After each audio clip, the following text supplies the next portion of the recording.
More about these signals coming out of the conference. We're joined by Raymond Yeung, senior economist at ANZ. Welcome to Biz Asia America. Good to see you, Raymond. Let me get your initial take on this announcement about this new normal that we're talking about within China. A little slower, but a little steadier.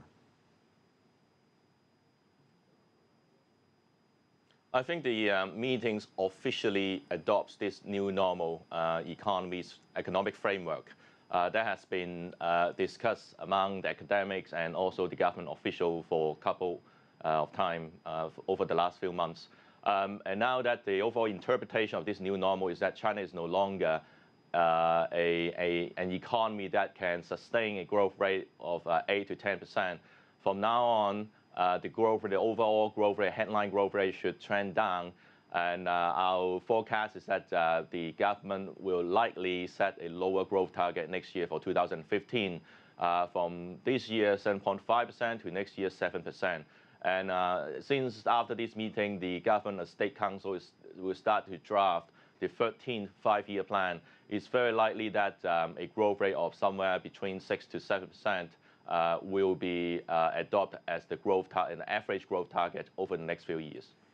Does this mean more stimulus or less stimulus as we look at the numbers? I mean, a lot of folks are not China experts on this. We see the headline number. They seem to be growing fairly fast. I mean, you and I understand that they want it to be a little slower, but what does that mean in terms of the amount of lending that's taking place in the economy, the amount of stimulus the government might potentially do next year?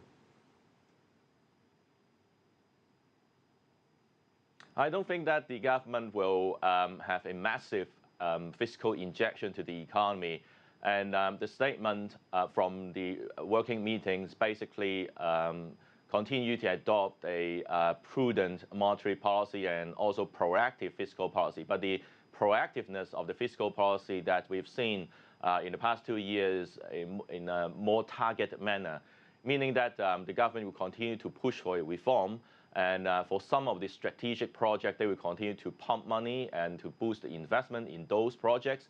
But the property sector will continue to be tightly controlled, and China will continue to avoid any form of property bubble and speculation in the real estate sector. At the same time, Xi Jinping has been emphasizing at the international stage of this one road, one belt policy. It means that it will continue to expand the connectivities with other countries.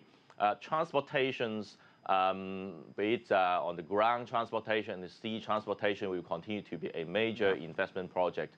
And also the urbanization will continue to go on, and that will frame the fiscal policy. And don't expect any massive fiscal injection to the economy. Raymond, very quickly, there's been a lot of talk in the past about growing the middle class, getting that domestic consumption up. How's that coming along? It seems to me that the consumption will continue to be seen as a growth driver over the next few years, but at the same time, don't expect that consumption can be boosted immediately. So for 2015, it seems to me that consumption will be increasing, but at the same time, investment will continue to play a dominant role.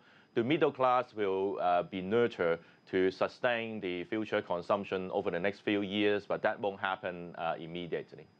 People forget there's a lot of moving parts in a very big country. Raymond, stay right there. I'm going to get some Hong Kong headlines, but I do want to get your reaction on this, so please stay there for us. Thank you.